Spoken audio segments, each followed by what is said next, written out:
우리 함께 기도하고 말씀 보겠습니다. 사랑하는 아버지, 은혜를 감사합니다. 주님, 오늘 아침에도 하나님의 은혜를 갈망하는 우리 마음속에 주님 하늘의 음성 들려 주시옵소서. 예수님의 이름으로 기도합니다. 아멘. 호칭 문제, 존칭 문제가 한국에서 굉장히 예민한 이슈입니다. 미국에서는 조금만 친해지면은 다 큰 어른들끼리도 이름 부르는 게 예사입니다. 탐, 조이 이렇게 이름을 부르는데 한국에서 그랬다면 큰일 나죠, 서로. 그래서 그 선생님, 어르신, 사장님, 선배님, 형님, 각하 이렇게 잘 불러야 되는데 가장 높으신 하나님께서 그냥 아버지라고 부르라고 하셨습니다. 아무한테나가 아니고 예수의 보혈로 거듭난 사람에게는 그냥 아버지라고 불러, 그렇게 말씀하셨습니다. 하나님을 아버지라고 부를 때 힘들어하는 분들이 있습니다. 육체 아버지한테 상처가 많은 분들 있죠. 경제력도 없으면서 집에 오면 툭하면 술 먹고 와서 어머니 때리고 가구 부수고 그런 아버지한테 상처를 받고 자란 청년이 교회에 왔다가 너무 상처받은 거예요. 또 내가 육체 아버지한테 그렇게 당했는데 하나님을 아버지라고 부르라고 하니까 화가 난 거죠. 만약 하나님이 우리 아버지 같은 분이면 나는 믿기 싫다. 그래서 목사님이 하나님이 얼마나 선하고 아름다우신 분인지를 설명을 해줬습니다. 그랬더니 이 청년이 울면서 하는 말이, 하나님 아버지가 그렇게 좋은 분이라면 그분을 믿지 않을 이유가 없지 않겠습니까? 그렇습니다. 하늘 아버지는 참으로 선하고 좋으신 분이십니다. 오늘 우리 기독교 에센스 시리즈에서 삼위일체 성부, 성자, 성령을 커버하면서 오늘 먼저 성부 하나님 이야기를 하도록 하겠습니다. 하늘 아버지가 어떤 분이신지를 알 때 우리는 성경을 읽을 때 훨씬 이해가 빠르게 되고 또 인생의 모든 상황에서 기도할 때 이 오해 없이 하나님을 향해 담대함과 자유함을 가지고 나갈 수 있게 될 것입니다. 첫 번째로 하나님 아버지는 창조주이십니다. 성경에서 제일 유명한 구절, 그냥 탁 다 외워야 되는 구절, 창세기 1장 1절 같이 읽겠습니다. 시작. 태초에 하나님이 천지를 창조하시니라. 외우자니까 왜 스크린을 보세요? 이건 안 띄워줘도 되는데. 히브리어로는, 원어로는 딱 네 단어입니다. 태초, 하나님, 천지, 창조. 이 네 단어 속에 얼마나 엄청난 의미가 담겨져 있습니까? 하나님이 창조주라는 사실, 이 사실을 인지하지 않고 있는 사람이 얼마나 많아요. 하나님이 없다는 거예요. 그러면 하나님은 없는데 당신은 왜 있느냐? 창조주가 없는데 어떻게 창조물이 있어요? 진화론자들은 우연히 생겼다고 합니다. 우연히 좀 들짐승이 퍼덕거렸더니 우연히 날개가 생기고 우연히 이게 다 됐다는 거예요. 여러분, 누가 이 탁자가 우연히 됐다고 말하면 이 사람 정신병자죠. 이 심플한 것도 누가 만들지 않았는데 어떻게 그 자리에 있겠어요? 그런데 이 탁자보다도 어떤 짐승보다도 수억 배 더 복잡한 인간이 그냥 생겼단 말입니까? 어느 날 갑자기 뼈다귀와 가죽이 서로 딱딱 붙더니 그냥 인간이 된 거예요? 창조주가 없다면 피조물도 없습니다. 하나님이 없다고 하는 사람은 자기 자신이 없다고 하는 것과 똑같습니다. 태초에 하나님이 천지를 창조하셨습니다. 그가 창조하셨다는 말은, 태초에 창조하셨다는 말은 그가 영원하신 분이라는 뜻입니다. 역사는 그가 시작하셨기 때문에 돌아가기 시작한 거예요. 어떤 분이 이 지구의 시간을, 인간의 역사의 시간을 스타트를 누르신 거예요. 그래서 역사가 시작되었습니다. 역사는 하나님의 선물입니다. 시간은 하나님의 선물입니다. 하나님은 우리를 시간 속에 살게 하셨습니다. 과거와 현재, 미래. 그래서 인간은 유한한 존재입니다. 그렇지만 하나님은 무한하신 분입니다. 하나님은 시간과 공간을 초월하신 분입니다. 그래서 우리가 영원하신 하나님을 이해한다고 할 때 우리와 똑같은 시간, 이 일직선상의 과거, 현재, 미래의 시간 속에 계시는 분이라고 생각하면 안 돼요. 그래서 여러분이 성경을 보면 이 과거, 현재, 미래 시제가 막 뒤섞어 놓은 것 같은 부분들이 나옵니다. 예수님 태어나기 700년 전에 이사야 선지자가 살았는데 그가 예수님에 대해서 예언하기를 한 아기가 우리에게 낳고라고 합니다. 날 것이요가 아니에요. 낳고, 과거로 얘기하는 거예요. 그러니까 700년 전의 미래를 이미 과거처럼 말하는 거예요. 또 보면 예수님이 변화산성에 계신데 오래전에 살았던 모세와 엘리야가 와서 예수님과 함께 교제하고 있습니다. 예수님이 현재에 있는데 과거에 있던 사람이 같이 와 있는 거예요. 이것을 우리가 예수님이 우리와 다른 시간의 차원, 3차원적이 아닌 4차원의 시간, 과거와 현재를 지나서 미래로 가는 것이 아니라 과거, 현재, 미래를 마치 그 시나리오 쓰는 작가가 동시에 보면서 편집하듯이 하나님이 시간을 초월하시는 분이라는 것, 과거와 현재와 미래 위에 계시는 분이라는 걸 우리가 인지를 해야 됩니다. 그렇게 하고 성경을 보면은 이 성경이 조금 이해가 되죠. 하나님은 영원하신 분이기 때문에 하나님은 영원히 젊으시고 또 영원히 성숙하십니다. 원래 사람이 젊으면 장단점이 있죠. 패션이 있고 아주 진취적이고 도전적이죠. 그렇지만 경솔하기 쉽죠. 감정적이기 쉽습니다. 그런 또 나이가 들면 성숙해져요. 신중해지고 지혜로워지지만 또 경직되기가 쉬워요. 정열이 없어져요. 그렇지만 하나님은 청년의 장점과 노년의 장점만 딱 갖고 계신 분입니다. 그는 영원히 젊으시고 그는 영원히 성숙하십니다. 그래서 하나님을 볼 때 우리가 우리 생각으로 하면 안 돼. 하나님도 젊으셨을 때는 홍해도 가르시고 하셨지만 요즘은 나이가 드셔서 힘들 것이다. 하나님 요즘은 모험하기 싫어하신다. 아브라함한테 막 저곳으로 가라 이럴 땐 하나님도 젊으실 때 얘기고 요즘은 다르셔. 이게 아니에요. 하나님은 영원히 젊으시고 그리고 하나님은 영원히 성숙하시다. 시간을 초월하신 영원자이시다. 아버지는 또 크신 분이십니다. 태초에 하나님이 천지를 창조한다고 할 때 천지는 heavens and the earth, 이 하늘과 땅인데 이 하늘과 땅이 얼마나 큰지 우리는 감도 못 잡습니다. 하나님이 창조하신 우주가 얼마나 큽니까? 우리 육안으로 보기에 가장 멀리 있는 별이 200억 광년의 거리에 있는 별입니다. 인간이 관측할 수 있는 별이에요. 200억 광년이라고 하면 1조에 빛이 30만 킬로미터로 날아가는데 지구를 7바퀴 반 돌죠. 그 속도로 200억 년을 날아야 돼요. 그래야지 그 별의 빛이 시작된 데 딱 이르는 것입니다. 그런데 그것이 하나님이 창조하신 우주의 극히 작은 일부분입니다. 그러니까 하나님이 얼마나 크신 분입니까? 그러니까 우리가 요만한 몇백 평짜리 뭐 땅 가지고 막 투기하고 이러면서 막 비비고 있을 때 하나님은 정말 한심하신 거죠. 얼마나 크신 분인데 하나님은 능력이 크십니다. 전능합니다. 못하시는 것이 없으십니다. 능력이 큰 정도가 아니라 못하시는 게 없습니다. 그러므로 우리에게는 뭐 태양을 멈추게 하고 홍해를 가르게 하는 것이 굉장히 큰 일이지만 하나님한테는 그게 전혀 큰 일이 아니에요. 우리한테는 1억이 큰 돈이지만 빌 게이츠한테는 아주 쉬운 돈이에요. 능력이 충만한 분에게는 일이 얼마나 힘드냐가 문제가 아니에요. 그래서 하나님은 항상 우리가 그 일이 얼마나 어려운지를 생각하는 걸 원치 않으세요. 하나님은 아버지가 얼마나 크신 분인지를 우리가 알기를 원하십니다.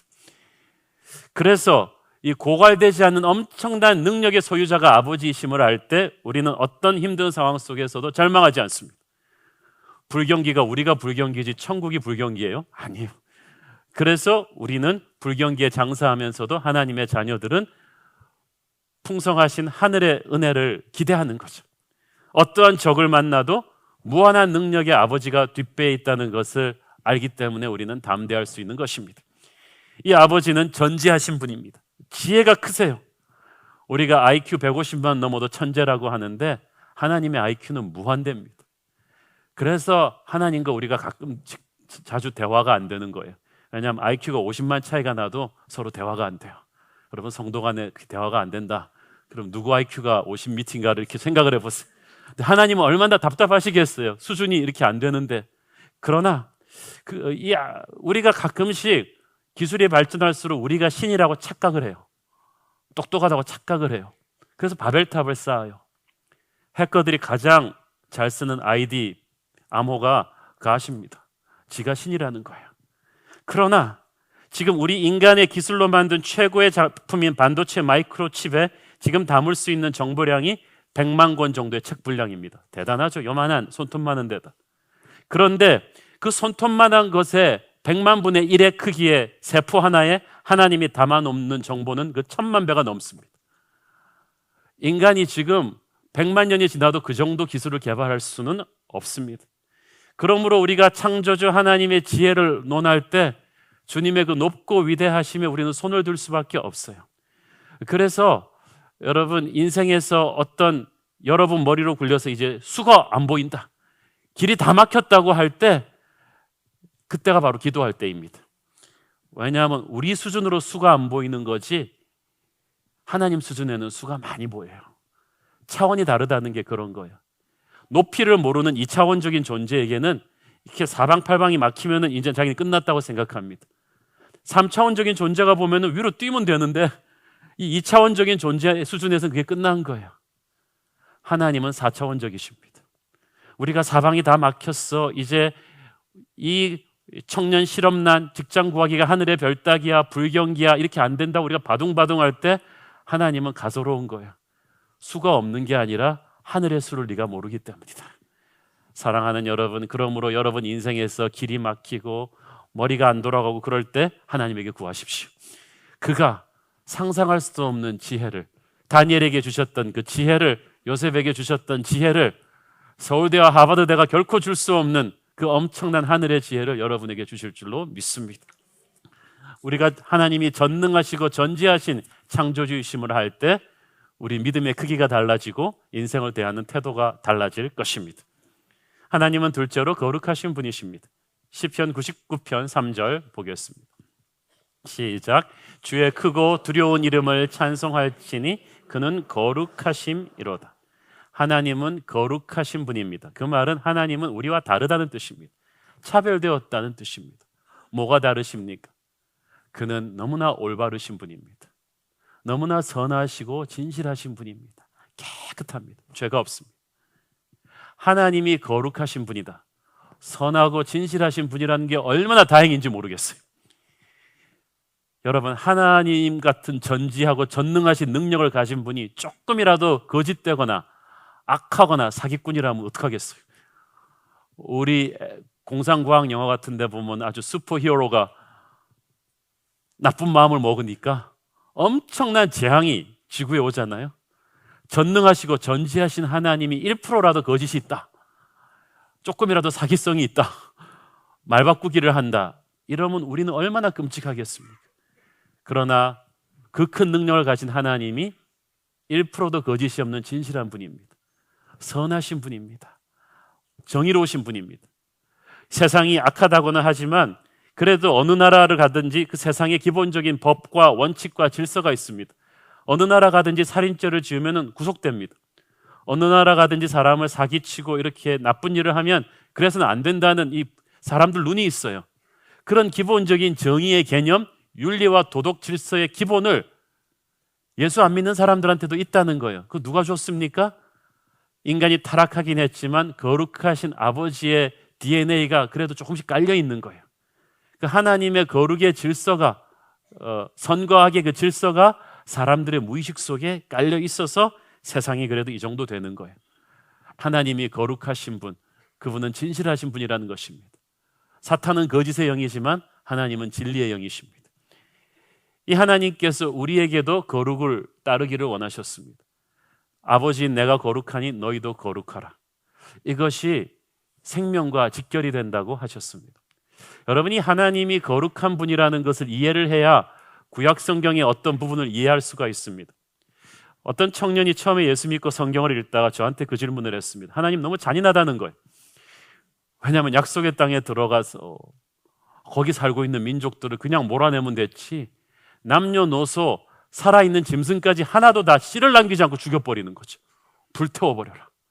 왜 이렇게 잔혹할 수가 있냐는 거예요. 이스라엘 사람들 들어오기 전에는 평화롭게 살던 죄밖에 없는데 왜 하나님이 이렇게 거룩하다고 하시면서 이렇게 잔인하냐?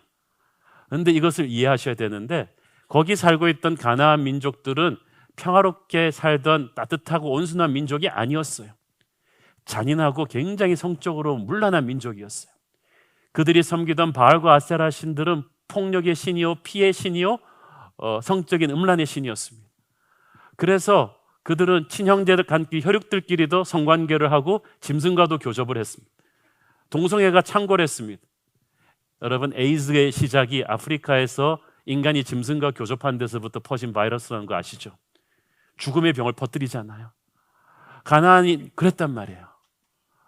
그리고 그들은 밥 먹듯이 이 사람을 죽여서 제사를 드렸어요. 피의 제사를 드렸죠. 툭하면 서로 싸우고 죽였습니다. 그런 땅의 사람들과 결혼하면 이스라엘 사람들도 성병에 걸리게 되고 폭력에 물들게 되기 때문에 싹 다 죽인 거예요. 그것은 가나안 사람들이 인종차별해서가 아니라 죄는 죽음을 가져오기 때문에 죄를 싹 걷어버린 거예요. 그것이 하나님의 사랑이에요. 병원에 가보면 의사 선생님들 손 잘 씻으시죠? 여러분 메디컬 드라마 보면 의사가 손 씻을 때는 우리가 손 씻을 때랑 차원이 다르더라고요.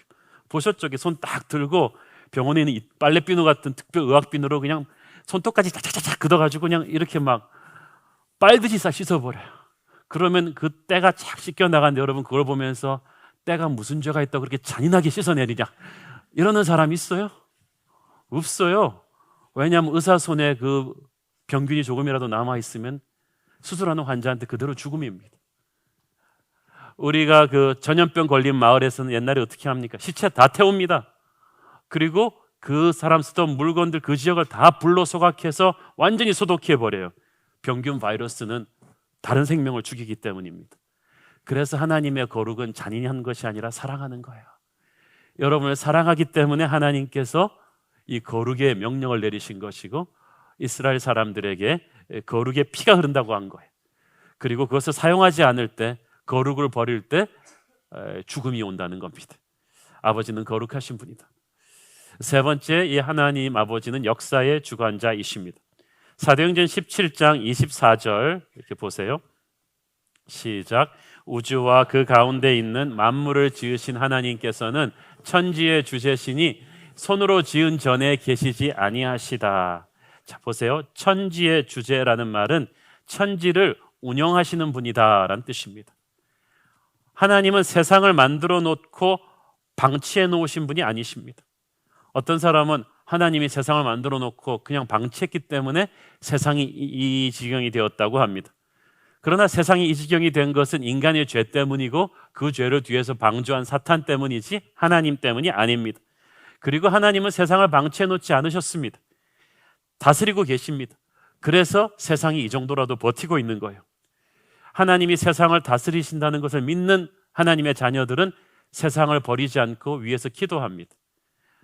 대통령 선거 여러분 어디 놀러 가지 말고 꼭 기도하고 투표하세요. 우리 아버지가 역사의 주관자이시고 하나님의 자녀들을 통해서 역사를 만들기를 원하세요. 나라를 위해서, 회사를 위해서, 여러분 가정을 위해서 세상 권력자들한테 가서 어려운 소리 하지 말고 하나님께 기도하십시오. 역사를 움직이는 것 하나님이십니다. 이 역사를 주관하시는 하나님이 굉장히 성실하신 분입니다. 시편에 가장 많이 나오는 단어가 하나님은 성실하시다. 눈에 보이지 않지만 하나님 얼마나 성실하게 이 땅을 관리하고 계십니까? 해가 뜨고 지고 한류와 난류와 교차하고 철새때와 연어때가 때가 되면 수천 수만 킬로를 내비게이션도 없이 쫙쫙 찾아가는 것은 하나님이 성실하게 이 땅을 관리하시기 때문입니다. 하나님이 우리한테 화나셨다고 삐져갖고 나 내일부터 파업이야 그러셨으면은 하나님이 1시간만 파업하면 우리 다 죽습니다. 그러나 하나님은 변함없는 신실함으로 이 땅을 다스리고 계십니다. 하나님의 자녀가 되면 그 아버지의 성실함이 우리한테도 들어오는 거죠. 한국에 기독교가 들어오기 전에 우리나라 양반들은 노세 젊어서 노세가 삶의 지표였습니다. 노동을 천시했습니다. 그러나 복음이 들어오면서부터 부지런해졌어요. 새마을 운동의 그 원천은 사실은 가나안 농군학교 김용기 장로님이고 그 전에 또 원천은 남강 이승훈 선생님이고 또 그 전에 원천은 우리에게 복음을 준 선교사들이었습니다. 복음은 우리를 성실하게 합니다. 어떤 분야에서든지 하나님의 사람들은 성실해요. 하나님의 백성들 여러분 직장생활 성실하게 하십시오.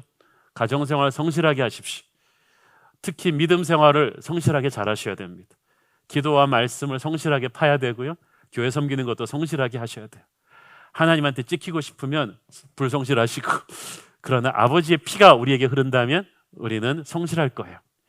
역사를 주관하시는 아버지, 하나님이 역사의 주관자라고 하면 또 어떤 사람들은 이렇게 말합니다. 그렇죠. 하나님이 다 알아서 하실 건데 뭐 우리가 뭐 할 거 있나요? 그냥 운명에 맡겨야죠. 우리는 끌려가면 되죠. 뭐 우리 굳이 설교하러 갈 필요가 있나요? 역사를 주관하신 하나님이 알아서 하실 건데 그거는 굉장히 잘못된 생각이에요.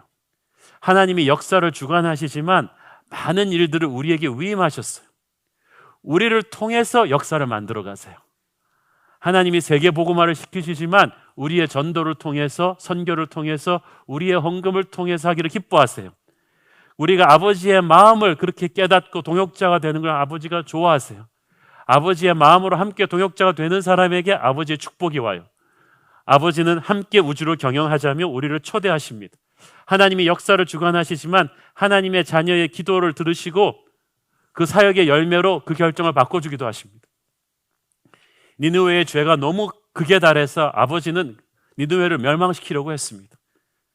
그러나 선지자 요나의 메시지를 듣고 니느웨가 회개하니까 아버지는 마음을 바꾸셨어요. 근데 요나가 삐졌어요. 어떻게 한번 말 꺼냈으면 끝장을 보셔야지 회개했다고 상황을 바꿔줄 수가 있냐. 요나는 아버지의 마음을 모르는 거예요. 우리 하나님의 자녀와 동역자가 되어서 세상을 구원하고자 하는 아버지의 마음을 모르는 거예요. 하나님의 자녀들은 역사의 방관자가 아니라 역사의 주체가 되어야 합니다. 적극적으로 기도하시고 헌신하셔서 아버지가 역사를 주관하실 때 여러분은 그 아버지의 손이 되기를 바랍니다. 이 하나님은 우리와 교제하고 싶어 하십니다. 하나님은 우리 가까이에 계시고 싶어 하세요. 사도행전 17장 27절 같이 읽겠습니다. 시작. 이는 사람으로 혹 하나님을 더듬어 찾아 발견하게 하려 하심이로되 그는 우리 각 사람에게서 멀리 계시지 아니하도다. 이거 굉장히 좋은 말이에요. 제가 가만히 성경을 보니까요, 하나님은 은근히 외로움을 타시는 분이에요. 자기보다 높은 사람이 없어요. 그러다 보니까 인간을 창조하시고 아담과 이브 때도 그러셨고 인간과 교제하기를 원하세요. 여러분도 사회에서 좀 윗사람이 자리에 앉아보시면 그 외로움을 알 거예요. 어떤 분이 사장이 되고 나니까 너무 외롭더래요. 식사 시간 되니까 다 직원들은 슉슉 눈치 보면서 다 빠져버리고 같이 밥 먹을 사람이 없는 거예요. 그리고 자기가 회사 근처에 직원들 많이 가는 식당에 가면은 얼마 있다가 주인이 좀 오지 말으셨으면 한대요. 사장님이 오니까 사원들이 안 온다는 것이. 제가 그 기분 잘 압니다. 교회가 커지니까 점심때 되니까 부목사님들이 다 어디 가버리고 밥 먹어줄 사람이 없어요. 제가 또 신방을 가고 팀장 모임을 하면은 제 주변에는 후닥닥 자리들을 다 비워요. 한 그 핵 보호 공간이 이렇게 형성이 돼가지고 옆에 아무도 안 앉는 거 있죠. 하나님 마음이 그런 거죠. 많은 교회가 거룩하신 하나님, 위대하신 하나님을 부르면서 하나님을 멀리 해버려요. 하나님 굉장히 마음 아프시죠. 제가 집에 갔는데 우리 애가 베스트셀러 작가이시며 큰 교회 담임 목사이신 아버님, 감히 제가 어떻게 아버님을 보겠습니까? 그러고 한 10m 밖에 떨어져서 대화한다. 이게 얼마나 제가 마음이 휑하겠어요. 아버지는 그래서 아버지라고 부르면서 바로 달려 나오는 아이를 원하시는 거예요. 하나님을 여러분 가까이 하십시오. 멀리하지 마십시오. Come near to God and He will come near to you. 아버지를 가까이 하라. 그리하면 그가 너를 가까이 하시리라. 하나님은 지금 여기에 우리 안에 계시고 우리와 교제하고 싶어 하십니다. 아버지는 그에게 달려가는 자녀를 좋아하십니다. 하나님은 우리에게 말씀하고 싶어 하세요. 얼마나 하나님 하실 말씀이 많으신지 막 이따가는 성경이 다 하나님 말씀이에요. 하나님 말씀이 없으신 게 아니라 하나님 말씀 많으세요. 이 천지도 하나님 말로 다셨어요. 우리에게 말씀하고 싶어 하세요. 성경을 통해서 말씀하시고 설교를 통해서 말씀하시고 교회 순식구들을 통해서 말씀하시고 때로는 환경을 통해서도 말씀하세요. 제가 어느 날 너무 가슴이 우울해서 반포대교를 운전하고 가는데 비도 많이 오고 있는데 하나님한테 주님 제게 좀 소망을 주십시오. 그런데 딱 반포대교 저쪽으로 쌍무지개 팍 걸리는데 그게 하나님의 음성이었어요. 저한테. 사랑하는 여러분, 하나님의 음성이 산신령처럼만 들린다고 기대하지 마세요. 뭐 홍황아 그러면서 이렇게 오는 건 그건 여러분 이비인후과 가야 될 현상이죠. 그렇게 하지 않아요. 하나님은 사람을 통해서 말씀하시고 말씀을 통해서 말씀하시고 무지개를 통해서도 말씀하시고 모든 상황을 통해 말씀하십니다. 그러므로 여러분은 하루하루 살면서 기대하십시오. 오늘은 주님이 내게 무슨 말씀을 하고 계신가? 주님은 바로 내 옆에 계시는구나. 그 하나님은 넷째로 사랑이십니다. 요한일서 4장 16절 시작. 하나님이 우리를 사랑하시는 사랑을 우리가 알고 믿었노니 하나님은 사랑이시라.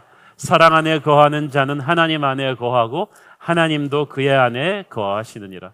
자, 하나님은 사랑이시라는 거 다 아는데 구체적으로 그게 무슨 뜻입니까? 첫째, 사랑한다는 것은 하나님은 우리에게 베풀어 주신다는 뜻입니다. To love is to give. 사랑한다는 건 주는 거야. 사랑하지 않으면 자꾸 그 사람한테 뭔가를 얻어내려고 그래요. 사랑하면 자꾸 그 사람한테 주고 싶어요. 주머니에 있는 거 다 털어서 주는 거예요. 사랑하는 연인에게, 사랑하는 자녀에게. 하나님도 우리에게 그렇게 하십니다. 제가 지난번에 헌금 설교할 때도 말씀드렸지만 여러분 교회에서 헌금하면서 결코 하나님한테 자릿세 뜯기는 그런 노점상의 기분으로 이렇게 뜯긴다고 생각하지 마세요. 하나님을 여러분이 먹여 살린다고 생각하지 마세요. 그게 무속신앙이라는 거죠. 그게 조상들한테 제사상 차려놓는 후손들의 신보예요. 조상님의 홀령이 오셔서 이거 드시고 우리를 축복해 주십시오. 무속신앙, 관운장님, 옥황상제님 오셔서 이걸 드시고 우리를 축복해 주시고 액땜해 주십시오. 그래서 신들을 먹여 살리는 거예요. 그런데 많은 사람들이 하나님을 볼 때 그런 식으로 생각해요. 하나님을 내가 먹여 살린다. 교회를 내가 운영한다. 아니에요. 사도행전 17장 25절 시작. 또 무엇이 부족한 것처럼 사람의 손으로 섬김을 받으시는 것이 아니니 이는 만민에게 생명과 호흡과 만물을 친히 주시는 이심이라. 할렐루야. 하나님은 주시는 분이지 우리한테 뺏는 분이 아닙니다. 여러분 요즘 날씨 추워지면서 전기세 많이 올라가죠? 야, 나 참 하나님이 만약에 태양빛 가지고 여러분한테 전기세 받았으면요 우리 국가 예산 다 거덜납니다. 하나님이 한강물 주면서 우리한테 물세 받은 적 있습니까? 하나님이 이 깨끗한 공기를 주면서 우리한테 공기세 받은 적 있습니까? 하나님이 우리의 생명을 유지시키면서 인큐베이터 병원에서 중환자실에서 사람 생명 유지시키는데 하루에 얼마나 돈이 들어가는데 하나님이 여러분의 호흡을 이때까지 유지시키면서 돈 받은 적이 있습니까? 여러분이 하나님의 자녀가 되었을 때 도대체 누가 손해고 누가 이익이겠어요? 우리가 하나님한테 받은 은혜가 억이라면 우리가 평생 살면서 가진 거 다 헌금하고 가진 시간 다 헌신해도요 그 억에 1이나 갚겠어요? 그러니까 여러분 치사하게 여러분 하나님한테 내가 헌금을 얼마나 냈다 얼마나 헌신했다 이런 말 하지 마세요. 이건 하나님이 손해보는 장사예요. 그렇지만 하나님은 행복해 하세요. 그것이 아버지의 마음입니다. 야고보서 1장 17절 시작. 온갖 좋은 은사와 온전한 선물이 다 위로부터 빛들의 아버지께로부터 내려오나니 그는 변함도 없으시고 회전하는 그림자도 없으시니라. 인간이 주는 선물은 가짜가 많고 좀 못 쓰는 게 많아요. 그렇지만 진짜 온갖 좋은 은사와 완전한 선물은 다 하나님이 주신 거예요. 여러분 인생에서 만난 최고의 사람, 최고의 기쁨 순간 이런 것들은 다 우리의 영원한 기다리 아저씨 하나님이 주신 거예요. 그래서 영성이 깊어지면 감사가 늘어나요. 옛날에는 자기 잘나서 온 줄 알았더니 모든 것들이 하나님의 선물이었다는 걸 깨닫게 되는 거죠. 우리에게 주다 못해서 독생자 예수 그리스도까지 주신 분이 아버지이십니다. 그러므로 우리는 그분이 나를 향한 끝없는 주려고 하는 그 마음을 읽어야 됩니다. 그러니까 안 그래도 주시는 분한테 자꾸 달라달라 그러지 마세요. 어차피 하나님은 우리에게 더 주지 못해서 안달이신 분이세요. 두 번째, 하나님이 우리를 사랑한다는 것은 우리를 용서한다는 것입니다. 아버지는 우리를 끝없이 용서하시는 분이십니다. 우리가 잘못했을 때, 죄를 지었을 때 사탄이 항상 칼같이 우리 옆에 딱 옵니다. 그리고 뭐라고 합니까? 너 이제 딱 걸렸어. 너 이러고도 네가 집사야. 너 이러고도 장나야. 너 이제 하나님한테 찍혔어. 그분이 얼마나 거룩한 분인지 너 알지? 그분이 얼마나 뒤끝이 긴 분인지 너 알지? 넌 이제 끝난 거야. 그런데 이때 여러분은 성경 말씀으로 사탄의 소리를 뿌리쳐야 돼요. 아버지는 거룩한 분이지만 그렇다고 실수로 죄 지은 하나님의 자녀가 진심으로 회개하고 돌아올 때 그거를 뿌리치는 분이 아니십니다. 하나님은 우리의 회개를 기다리고 계십니다. 이사야서 1장 18절 시작. 여호와께서 말씀하시되 오라 우리가 서로 변론하자. 너희의 죄가 주홍 같을지라도 눈과 같이 휘어질 것이요 진홍같이 붉을지라도 양털같이 휘게 되리라. 아멘. 그래서 사탄이 그런 말로 꼬드길 때마다 이 말씀을 들이미는 거, 이거 봐라. 너희의 죄가 주홍같이 붉을지라도 아버지께서 휘게 해줄 거라고 했어. 내가 잘못 판단해서 실수하고 죄를 지었지만 하나님께 돌아갈 거야. 어떤 분은 얘기합니다. 아버지 볼 면목이 없어서. 어차피 신앙생활이 면목이 없는 거예요. 십자가 은혜 받았을 때부터 여러분 면목 없이 받았어요. 그러니까 맞아 죽어도 아버지 앞에서 맞아 죽겠다. 이 심정으로 여러분이 나오셔야 돼요. 여러분, 우리 집에 있는 비싼 음식 그릇을, 내가 가장 아끼는 그릇을 우리 아들이 깼다고 해도 그뭐 내가 아들 죽이겠어요? 한 대 쥐어받고 말겠죠. 그런데 아들이 아버지 볼 면목이 없어서 그릇 때문에 집에 안 돌아오고 가출한다. 이거는 아버지의 뜻이 아니죠. 여러분, 하나님의 용서를 믿고 항상 나오십시오. 그렇다고 이 용서로 또 당연시 여겨도 안 되죠. 아버지가 또 용서해 주겠지 그러면서 계속 죄 짓는 걸 반복하면 안 돼요. 아버지의 사랑을 감사히 받되 그 죄로부터 확실히 돌아서는 결단이 여러분에게 있기를 바랍니다. 아버지가 나를 사랑한다고 할 때 그는 나를 격려하시는 분이십니다. 하나님 아버지는 참 어린애처럼, 그러니까 하나님 아버지의 심정을 알려면 여러분, 아이들 키울 때 이 걸음마 하기 시작할 때, 말 배울 때 부모가 뻥치는 거 보면 알고 수 있습니다. 내가 볼 땐 그 거의 사람의 언어가 아닌데 얘가 말을 했다는 거예요. 하루에 100번씩 부모가 거짓말을 하는 거죠. 하나님의 말씀을 여러분 가만히 보면은 이 어린아이를 키우는 이 부모의 뻥이 많이 들어가 있어요. 하나님께서 그 로마 백부장을 딱 보면서 와, 이 같은 믿음을 내가 보지 못하였노라. 뭘 이 같은 믿음 보지 못해. 얼마 전에는 가나안 여인 그 귀신 쫓아주면서 그 여인 보고도 내가 이 같은 믿음을 보지 못하였노라. 이게 어떤 거냐면요, 부모가 자녀 키우면 애들이 많잖아요. 큰 둘째, 셋째가 있는데 첫째한테도, 첫째 있을 때는 네가 최고야, 네가 정말 잘한 거야. 첫째 없을 때 둘째한테는 네가 최고인 것 같아, 네가 요 근래 최고인 것 같아. 그러면은 이게 거의 부모의 뻥인데도 얘는 그냥 너무 좋아서 그걸 믿는 거지. 하나님의 그 성경 말씀에 보면은 예수님과 하나님이 오버해서 칭찬해 주신 때가 많습니다. 이 같은 믿음을 보지 못하였노라. 그 반쯤 잘라서 들으세요. 김 집사한테도 그 말씀 하셨어요. 왜냐하면 하나님한테 나 소중한 자녀입니다. 잘하였도다 나의 충성된 종아, 내가 너를 보배롭고 존귀하게 여긴다. 일어나라, 빛을 발하라. 성경 말씀 곳곳에 아버지의 격려가 들어있는 것입니다. 그가 너로 인하여 기쁨을 이기지 못하시며 너로 잠잠히 사랑하시며 즐거이 부르며 기뻐하시리라. 세상은 우리를 사납게 기죽입니다. 군기를 잡고 비판합니다. 칭찬을 해도 가식적입니다. 그러나 아버지는 그 한마디로 우리를 살려주십니다. 격려해 주십니다. 위로해 주십니다. 그러므로 여러분, 세상이 여러분을 기죽일 때마다 여러분은 점점 아버지 앞에 오는 시간을 늘려야 돼요. 기도하는 시간을 늘려야 돼요. 예배하는 시간을 늘려야 돼요. 순예배 나오는 시간을 늘려야 돼요. 아버지께서 예배를 통해서, 믿음의 자녀들을 통해서 여러분을 격려하시거든요. 살려주시거든요. 그래서 우리 교회는 해외 출장을 가도 예배 시간에 맞춰서 돌아오는 분들이 있어요. 외국에 있어도 이 그 웹캠으로 탁 켜놓고 동시 영상으로 같이 들어오는 분도 있고. 왜 그렇습니까? 아버지의 격려가 필요하기 때문에 그렇습니다. 이 하늘 아버지가 우리를 사랑하실 때 그분은 우리를 지키시는 분이십니다. 성경에 보면요, 곳곳에 그런 말이 많이 나옵니다. 여호와는 너의 산성이 될 것이다. 너의 피난처가 될 것이다. 네가 불 가운데로 지날지라도 불이 너를 사르지 못할 것이고, 물 가운데로 지날지라도 물이 너를 사르지 못할 것이고, 네가 너에게 우로 가라고 명하고 좌로 가라고 명할 것이니 그 여호와의 가르침을 따라갈 것이니 암탉이 병아리를 품듯이 내가 너를 품을 것이다. 성경 말씀을 가만히 보고 있으면 이건 거의 보디가드 매뉴얼 같아요. 아버지가 너를 어떻게 지킬 것인가. 그런데 저는 이 하나님이 우리를 보호하시고 지키시는 분이라는 사실이 너무 든든한 거 있죠. 어저께 여러분 뉴스 보셨겠습니다마는 미국의 그 평화로운 동부 커네리킷주에서 한 미친 사람이 유치원 교사인 자기 어머니 총으로 쏴 죽이고, 그 어머니가 일하는 유치원에 가서 무차별 난사해서 5살부터 10살까지 어린애들 28명을 죽였습니다.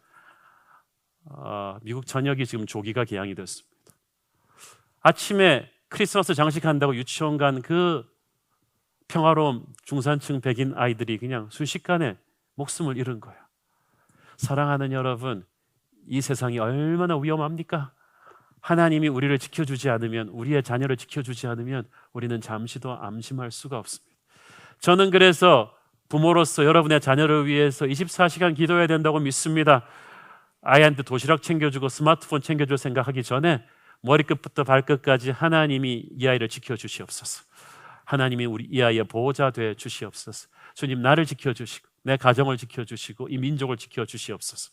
하나님이 우리의 보호자 되신다. 그 하나님이 우리를 인도하시는 분입니다.